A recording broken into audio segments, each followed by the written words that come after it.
দেখেন সরকারি আপনার সিটি কলেজ চিটাগাংয়ে সেখানে ছাত্র রাজনীতি নিষিদ্ধ বলছে, সেখানে আপনার ছাত্র দল বলছে গুপ্ত ছাত্র রাজনীতি নিষিদ্ধ চাইছে। গুপ্ত করলে ছাত্র শিবির সাথে সাথে তাদের গায়ে আটে লেগে গেছে, মারামারি সেটি ঢাকা পর্যন্ত আসছে। তো গুপ্ত রাজনীতি, গণতান্ত্রিক ব্যবস্থা আমরা চালু হচ্ছে, অভ্যুত্থান হয়েছে, আমরা গণতন্ত্রের পথযাত্রা শুরু করেছি। গণতন্ত্রের ব্যবস্থায় কি কোনো গুপ্ত রাজনীতি অ্যালাউড? তাহলে হিজবুত তাহরিরকে দেন, নাথান বোম ওই যে হিল ট্যাক্সে এক স্বাধীনতা চায়, তাকে রাজনীতি অ্যালাউ করেন। তাহলে আনসারুল্লাহ বাংলা টিম, জেএনবি, এদেরকেও রাজনীতি করতে, যত নকশাল খ্যাকশাল আছে সবগুলোকে রাজনীতি করতে দেন। আমার কথা, গণতান্ত্রিক ব্যবস্থা যদি কেউ বিশ্বাস করে তাহলে তার গুপ্ত রাজনীতি করার কোনো সুযোগ নাই। যারা গুপ্ত রাজনীতি করবে তাদেরকে নিষিদ্ধ করা উচিত। আমি পরিষ্কারভাবে বলি, গণতন্ত্রে কোনো গুপ্ত রাজনীতির কোনো অবকাশ নেই। গুণ রাজনীতি, আপনি বলেন ঢাকা ইউনিভার্সিটিতে স্বতন্ত্র প্যানেল দিয়ে শিবিরের লোকরা, সাদিক কায়েম জিতছে না, সেক্রেটারি হয়েছে না, তারা তো বলছে যে তারা রাজনীতি করবে না। এখন তো দেখেন সাদিক কায়েম সবসময় ছাড়মন দিচ্ছে, বড় বড় নেতা, প্রধানমন্ত্রী তাদের সমালোচনা করতেছে, ফ্রি স্টাইল সমালোচনা করতেছে, ফটোকার্ড বানাইতেছে, কত কিছু করতেছে। আপনি বলেন তো দেখি, এ পর্যন্ত ঢাকা ইউনিভার্সিটিতে শিবিরের কমিটি আছে, কমিটি প্রকাশ করে নেই, কমিটি নাই। আপনি বলেন আপনার ছাত্র রাজনীতি নিষিদ্ধ চান, খালি আপনারা হলে থাকবেন, আর কেউ হলে থাকবে না?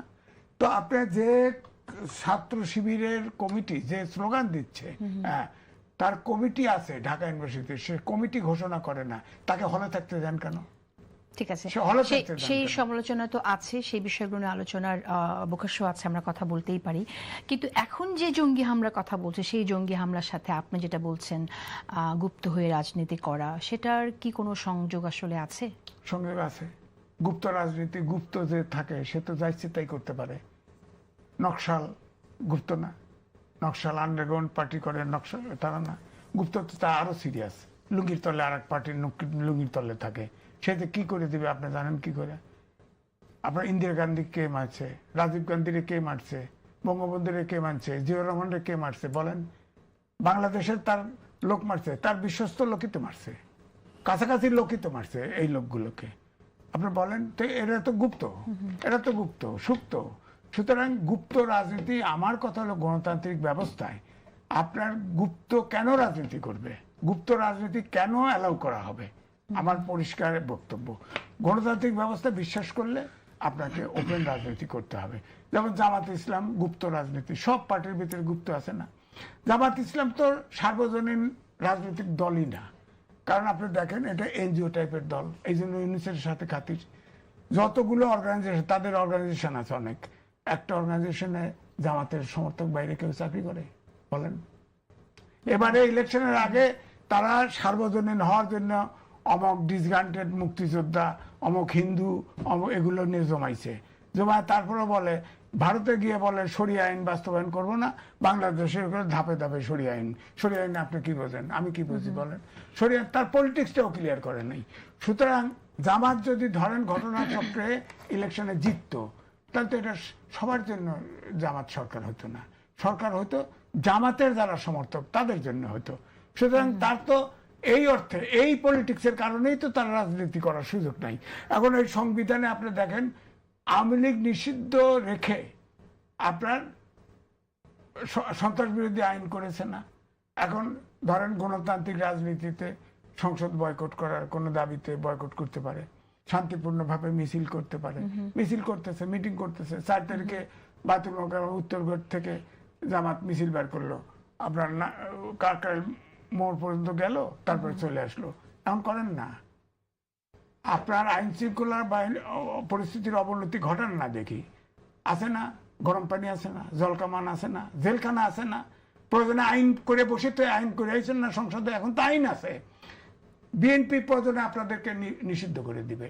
আবার 5 বছর পরে হোক, 10 বছর পরে হোক, আপনার 100 বছর পরে হোক, আওয়ামী লীগ ফিরে আসলে আবার বিএনপিকে নিষিদ্ধ করবে। দেখেন 5ই আগস্টের পরিবর্তনের পরে মোস্তাকের সময় 80% আসামি, জেলখানা ভরে গেছিল, 80% লোককে ধরে নেওয়া হয়েছিল 1975 সালের স্পেশাল পাওয়ার অ্যাক্টে। এটা কিন্তু শেখ মুজিবের করা। সেই আইনে ৮০ ভাগ লোককে গ্রেপ্তার করছে, যে আইনে কিন্তু কাউকে ধরলে কোর্টও তাকে এই মামলা হিয়ারিং করতে পারে না।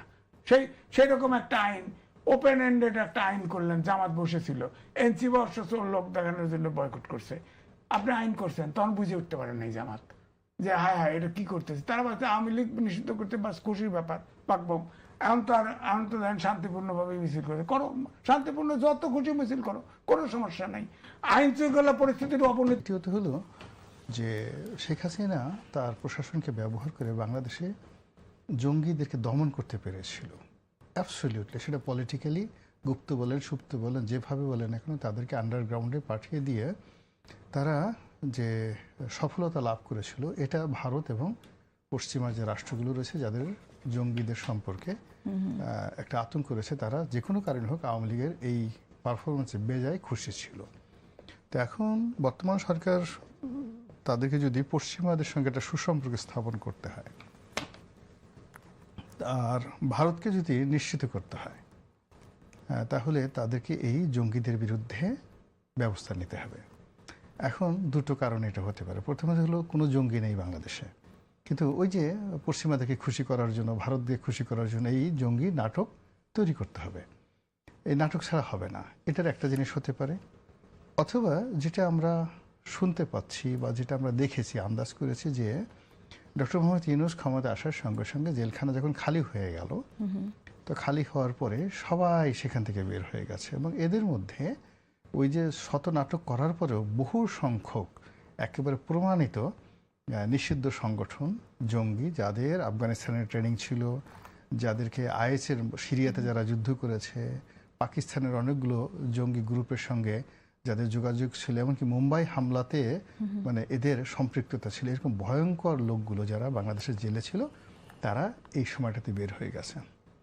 এগুলো এক। দুই নম্বর হলো যে ডিপ স্টেটের প্ল্যান অনুযায়ী বাংলাদেশে অনেক স্নাইপার রাইফেল এসেছে। এখন এটা তো মোরলেস ওপেন সিক্রেট। তাহলে আপনার অস্ত্র চালানোর জন্য ম্যান পাওয়ার আছে, লোক আছে, নেতৃত্ব দেওয়ার মতো লোক আছে আন্ডারগ্রাউন্ডে, যেটা শেখ হাসিনার জমানাতে ছিল না। তার সঙ্গে সঙ্গে আবার এই শেখ হাসিনাকে উৎখাত করার জন্য যে স্নাইপার রাইফেলগুলো আসছে, তাদের সংখ্যা কত, এই রাইফেলগুলো মানে মালিকানা কাদের জিম্মায় ছিল, বাইরে থেকে হেলিকপ্টারে, প্লেনে আসছে, জাহাজে আসছে, এই কি 10,000, 20,000 নাকি 10টি, আমরা উই ডু নট নো, আমরা কিছুই জানি না। এবং যেটা আমরা জানি সেটা হলো প্রায় 10 থেকে 12,000 মারণাস্ত্র থানা থেকে লুট হয়েছে, ভেরি ইফেক্টিভ উইথ সহজে, এগুলো এখন পর্যন্ত উদ্ধার করা যায়নি। তাহলে আপনি চিন্তা করুন যে আপনি একটা ঘরের মধ্যে আছেন এবং সেই ঘরের অনেকগুলো গর্ত আছে, আপনি নিশ্চিত এই গর্তের মধ্যে অনেকগুলো গোকরা সাপ আছে, ফলে এরা যে কোনো সময় আপনাকে আক্রমণ করতে পারে। এই আতঙ্ক পাওয়াটা তো স্বাভাবিক। ফলে বাংলাদেশের যে এই জঙ্গিবাদের জন্য যে একটা উর্বরতা আছে, উর্বরতার নিয়ে আমি বলবো, এক্ষুনি বলবো, সেই উর্বরতার সঙ্গে সঙ্গে ম্যান পাওয়ার আছে, ম্যান পাওয়ার সঙ্গে সঙ্গে লজিস্টিক সাপোর্ট আছে। এবং এখন সরকার যেহেতু নতুন আসছে, একেবারে দুর্বল অবস্থায়, 2 মাসের সরকার, এর সে দুর্বল অবস্থা নেই। প্রধানমন্ত্রী স্বয়ং 17 বছর দেশে বাইরে ছিলেন, তার সঙ্গে সঙ্গে যারা কিচেন ক্যাবিনেটের পাওয়ারফুল লোক, তারাও মূলত লন্ডন থেকে আসছেন। ফলে আমাদের 17 বছর আসলে বাংলাদেশে যে কি হয়েছে তারা জানেন না। আর বাইরে যারা আছেন, সরকারে যারা কর্তা ব্যক্তি, এরা তো সবাই সেই গত 17 বছর একটা বিরাট অংশ জেলখানায় কাটিয়েছেন, অনেক সময় পালিয়েছিলেন। তাদের এক একজনের মধ্যে বিরুদ্ধে 200, 300, 400 মামলা থাকার কারণে এই 17 বছর তাদের মধ্যে একটা ট্রমা গেছে। এখন একটা বছর লাগবে মিনিমাম, তারা যে মন্ত্রী, তারা যে এমপি, তারা যে প্রধানমন্ত্রী এবং তাদের কথা মতো যে দেশ চলে, এই আত্মবিশ্বাসটা অর্জন করতে, পারফেকশনটা আনতে। আপনি দেখেন একটা নাটক হয়, সিনেমা হয়, এই জন্য একটা রিহার্সেল দরকার হয়। তো এই সরকারের একটা রিহার্সেল পিরিয়ড অন্তত 1 বছর লাগবে। আপনার কাছে মনে হয় সরকারের মধ্যে আস্থার সংকট আছে? অবশ্যই আস্থার সংকট আছে, আস্থার সংকট আছে, যোগ্যতার সংকট আছে, বিশ্বাসের সংকট আছে, টাকার সংকট আছে, 1000 সংকট আছে। কিন্তু আমাদের এই জাতি, এই সরকারের বিকল্প নেই। এই মুহূর্তে তো যেহেতু আওয়ামী লীগ নেই, এই সরকারের মানে এই মুহূর্তে বিএনপিকে আমাদের দরকার। ফলে যে কোনো মূল্যে আমাদেরকে এই সরকারকে তাদের এই যে রিহার্সেল করার একটা সময় দিতে হবে। তারা ভুল করবে, ভ্রান্তি করবে, এবং আমরা তাদেরকে সমালোচনা করব, সমালোচনা করে তাদেরকে এমনভাবে সমালোচনা করবো যেন তারা পরিশুদ্ধ হতে পারে, রেকটিফাই হতে পারে।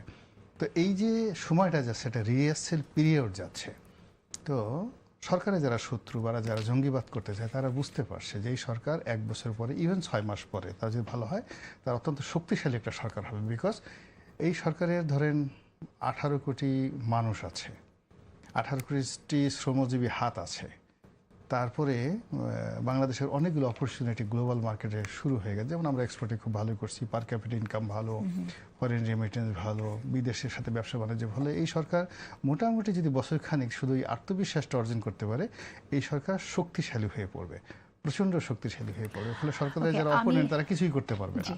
ধন্যবাদ আপনাকে। একটি কথা যেটা এম এ আজিজ বললেন যে আন্ডারগ্রাউন্ডে রাজনীতি করার কথা, যেটা আপনিও বলছেন, এখনও অনেকে বলেন যে গুপ্তভাবে অনেকেই আছে বিএনপিতেও। তো আমরা আসলে জঙ্গি হামলার যে বিষয়টা সেটা তো ডিফারেন্ট, কিন্তু ধরেন একটি সরকারের মধ্যে যদি এরকমভাবে আসলে অন্য রাজনৈতিক চেতনার কেউ থাকে, সেক্ষেত্রে সরকারের কি করণীয়? সরকার কি করে আসলে আইডেন্টিফাই করবে?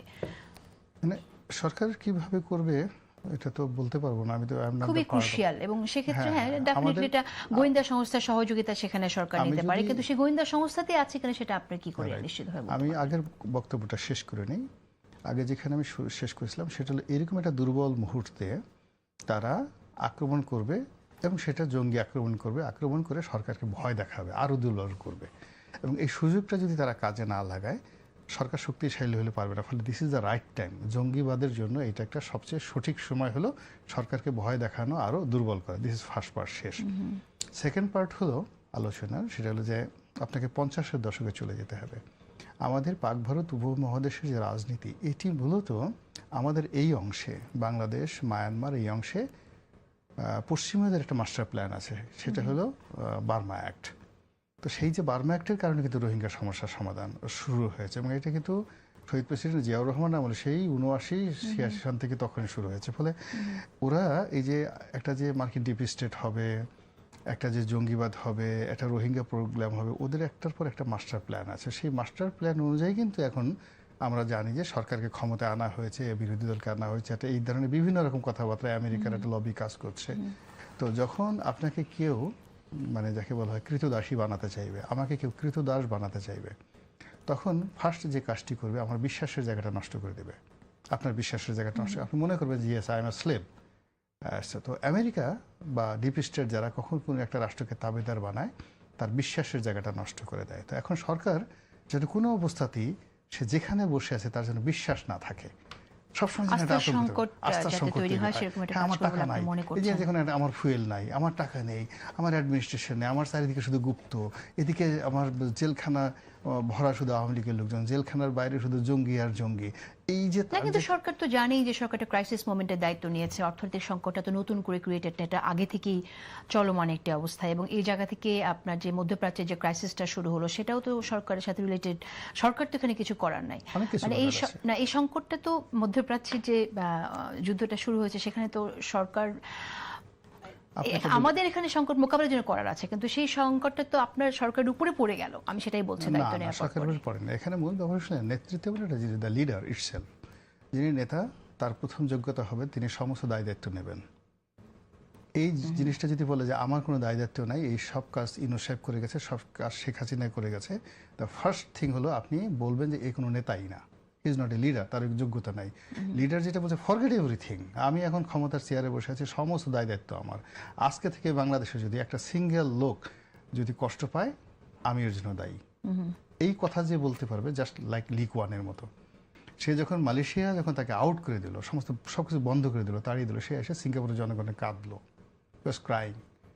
তারপরে বললো যে নো, আমরা আছি সবাই, আসুন আমরা এই দেশটাকে গড়ে তুলি।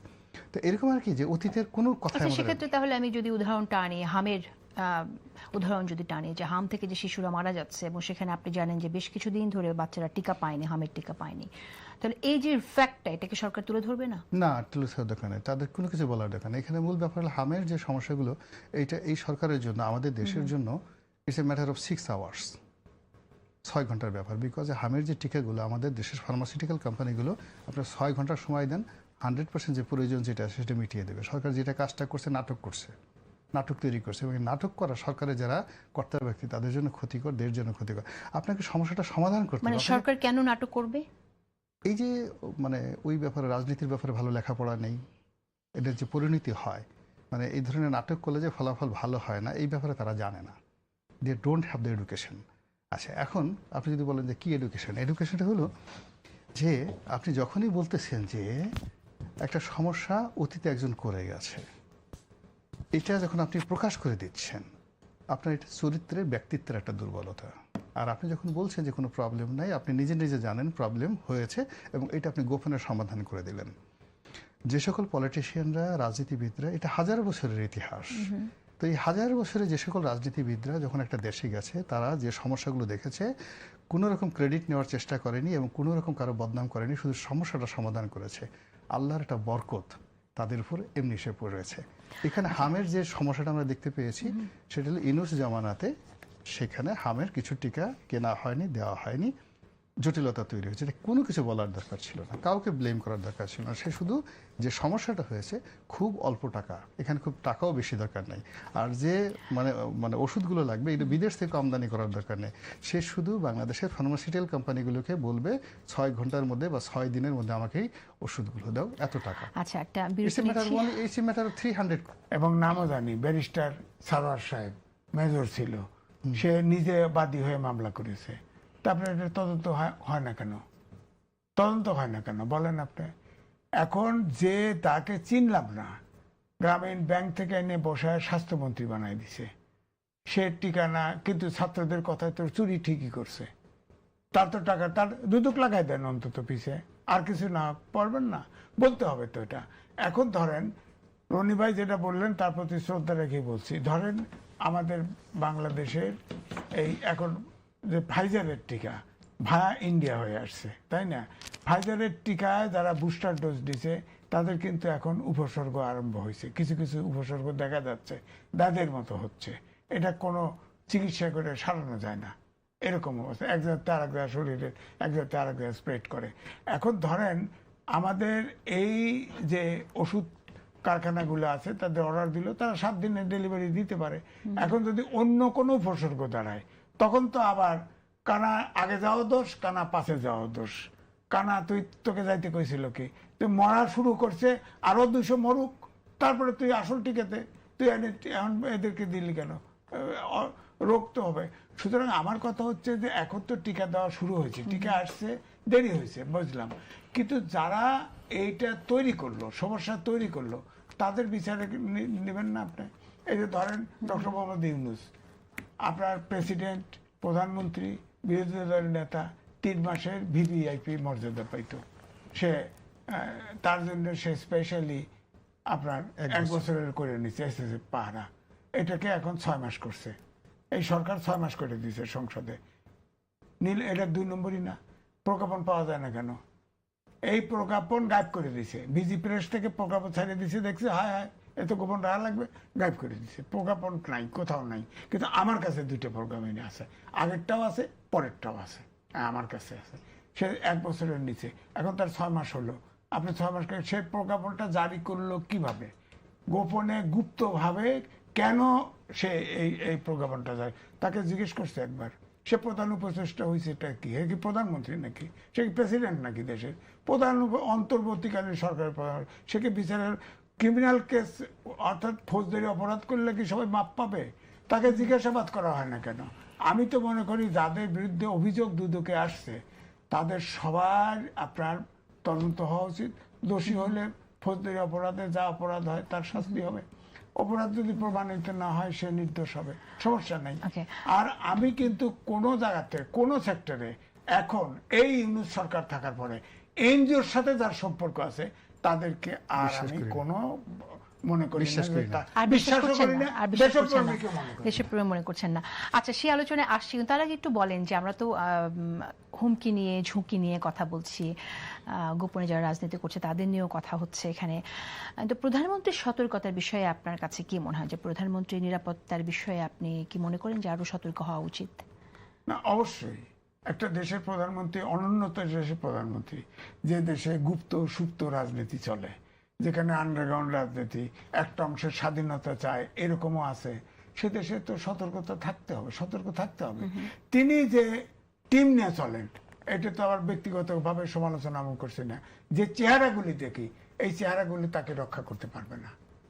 চেহারাগুলি আরো, শোনেন, একটা সৎ লোকের পক্ষে সবকিছু করা সম্ভব, অসৎ লোকের কাছে কে 1 মিনিটের জন্য বিশ্বাস করা যায় না।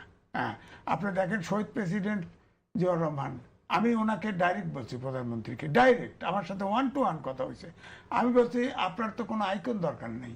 শহীদ প্রেসিডেন্ট জিয়াউর রহমান, তিনি, তার সম্পর্কে একটি লোক তার দুর্নীতি করেছে কোনো অভিযোগ পাবেন না। তার বাড়িতে গেছি, তার ফ্যামিলি মেম্বার সদস্য সাধারণ, আমি তাদেরকে বলছি আপনার প্রেসিডেন্ট আপনাদের আত্মীয়, আপনারা বলেন না? হ্যাঁ, বলছে না, উনি এসে বাড়িতে এসে না করে দিয়েছে, আমার পরিচয় দেওয়া যাবে না। আমরা পরিচয় দিইনি, আমি আমার মতো আছি। দৈনিক বাংলা সরকারি ছিল, এক্সিকিউটিভ এডিটর ছিল, তার আপন জিয়াউর রহমানের আপন চাচা, কোনোদিন পরিচয় দেয় নেই। সে এডিটর ইচ্ছে করলে এডিটর হতে পারতো, একথা বলছি ওনাকে আমি।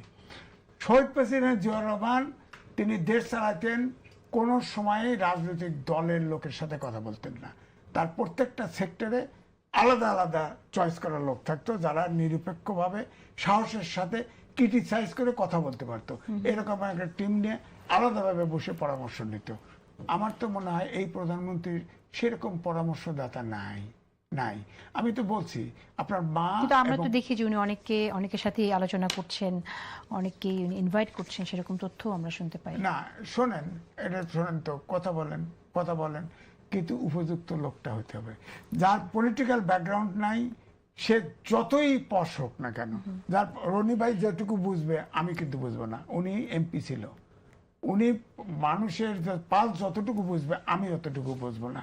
সুতরাং পলিটিক্স যাদের ব্যাকগ্রাউন্ড নাই তাদের পরামর্শ নিয়ে কোনো লাভ নাই।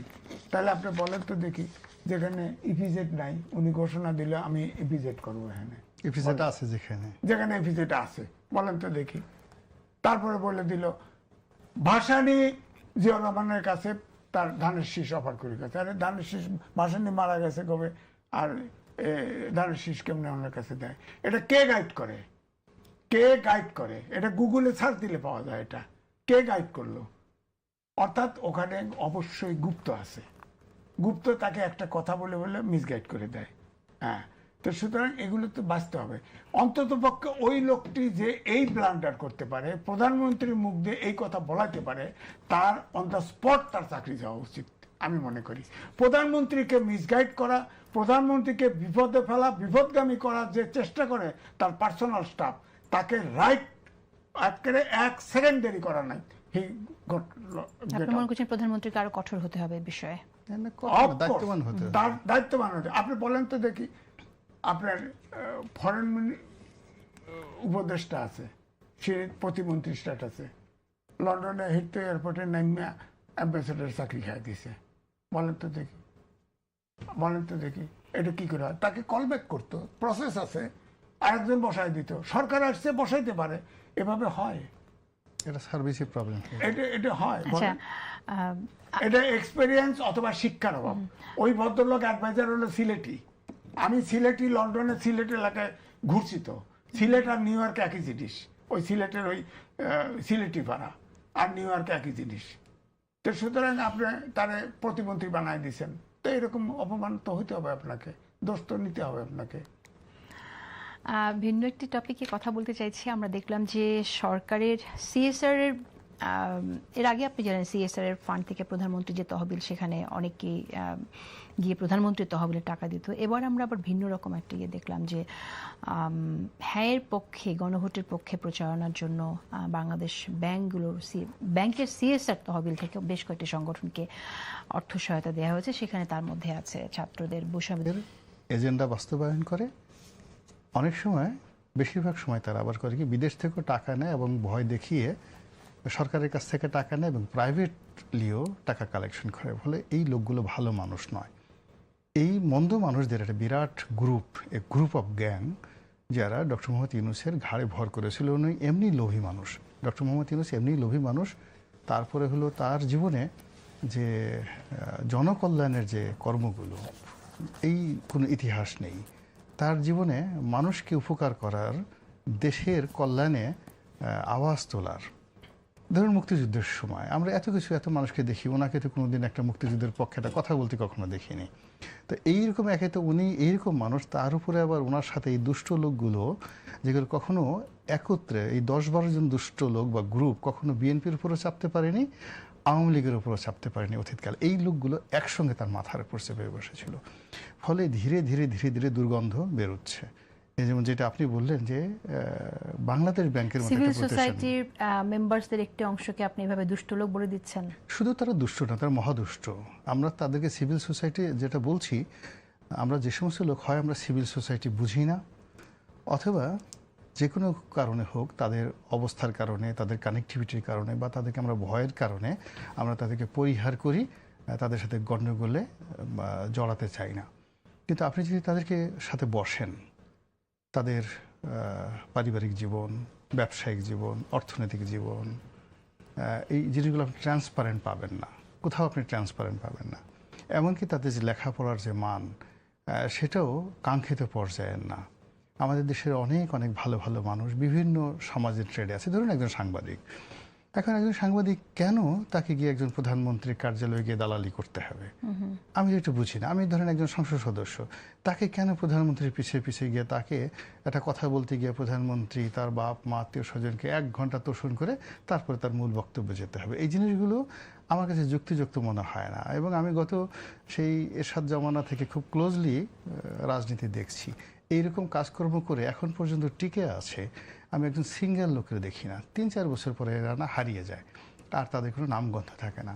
তখন এই যে লোকগুলো ডক্টর মোহাম্মদ ইউনূসের উপর ভর করেছিলেন, তারা অতীতে যেমন তাদের এই দেশের কন্ট্রিবিউশন কোনো ভালো কোনো রেকর্ড নেই, জাস্ট একটা কাগজে বাঘ হিসেবে তারা নিজেদেরকে প্রচার করেন, এবং কেউ কেউ তাদেরকে কাগজে বাঘের পরে কাগজে সিংহ হিসেবে প্রচার করার চেষ্টা করেন। তো এই লোকগুলোর হাতে যখন একটা সেন্ট্রাল ট্রেজার চলে গেছে, একটা রাষ্ট্রের একেবারে যাকে বলা হয়, যেটাকে বলা হয় একেবারে যক্ষের ধন, সেন্ট্রাল ব্যাংকের রিজার্ভ মানে তো এর চেয়ে তো আমাদের আর কিছু না।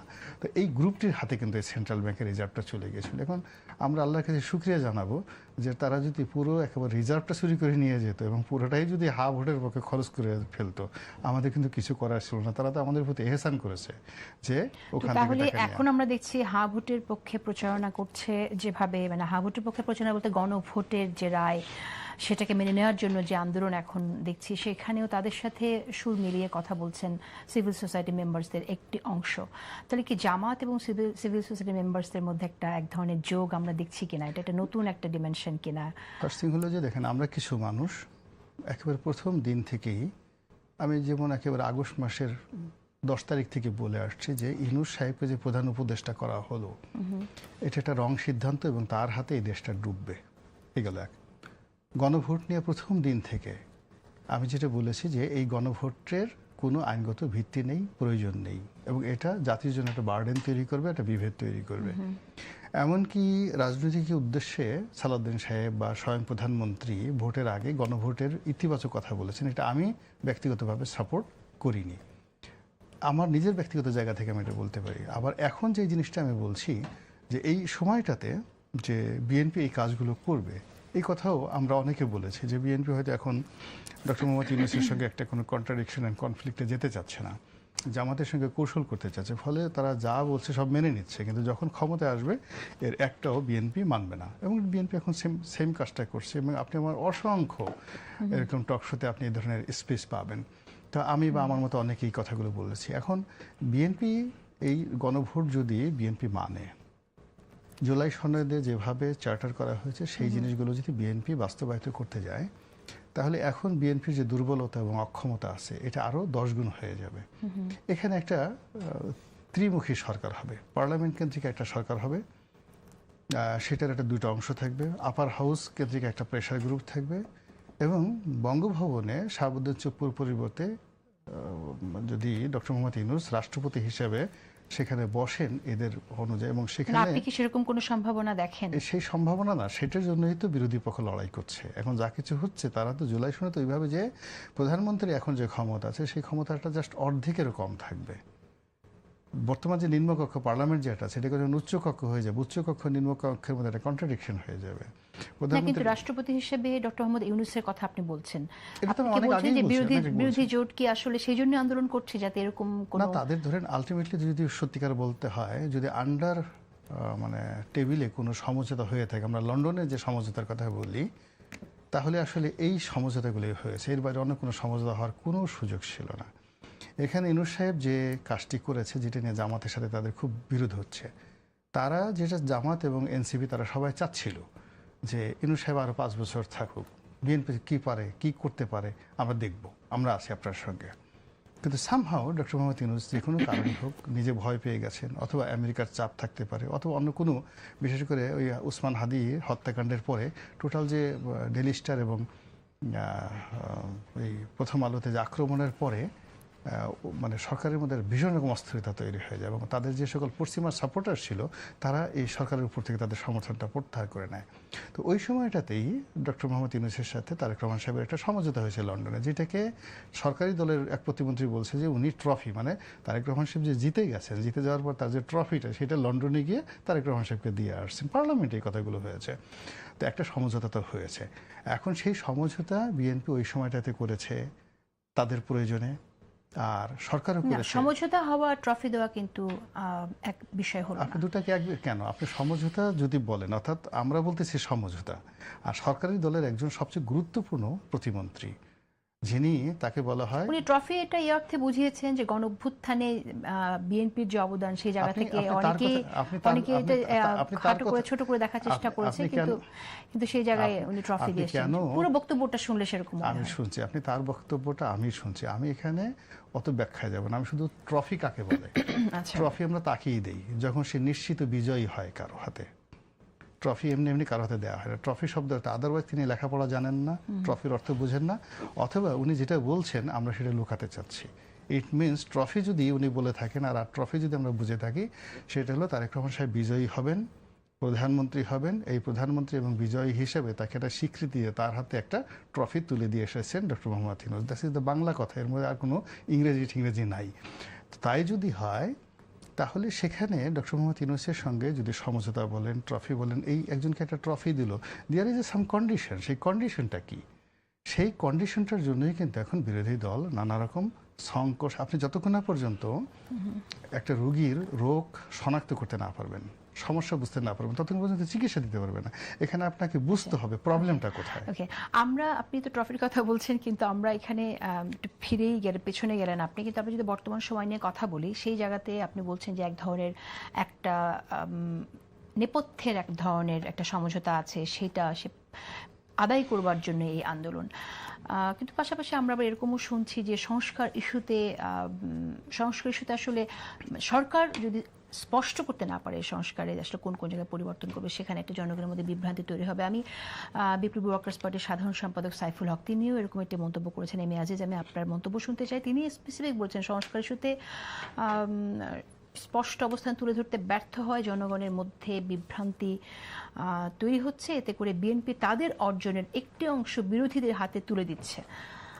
আপনার কাছে কি মনে হয় কতটুকু?